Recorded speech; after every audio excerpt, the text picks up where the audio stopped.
Welcome back to Primetime News, and a special welcome to those of you watching online at onespotmedia.com.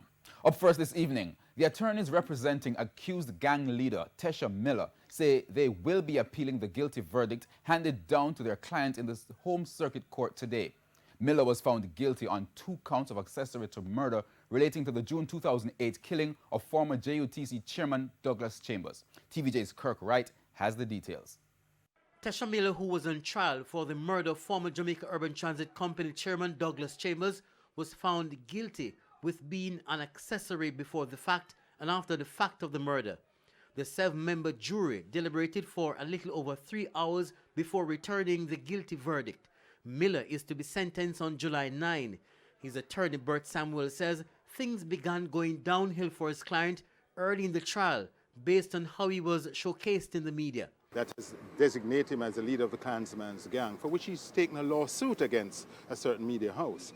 Tesha Miller's attorney, Bert Samuels, says he's clearly unhappy with how the trial went and says his appeal will be swift. Already, he has named out the grounds under which he'll be making his appeal for his client. Mr. Samuel says his team has already recorded 18 grounds on which he will be making the appeal. And the strongest of those grounds, in my humble view, is that the learned trial judge prevented Mr. Miller from taking his 3rd and 4th challenges of the jurors. When we sought to exercise the 3rd challenge, she said that we were not permitted to do that. I read the law to her, which is clear on the matter, in my humble opinion, that he's entitled to 4 challenges. So at the end of the day, Mr. Miller had a jury which was not the jury which he, under law, in my opinion, was the kind of jury that he wanted. He mentioned another error which he feels the presiding judge, Georgiana Fraser, erred in her judgment.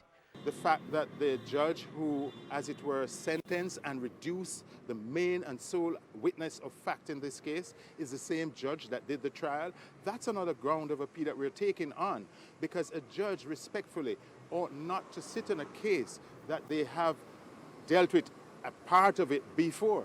Prosecutors had reported that Mr. Miller ordered the killing of the JUTC chairman. A former member of the Klansman gang was called as the key prosecution witness and shed light on the plot to kill Mr. Chambers. Kirk Wright, TVJ News.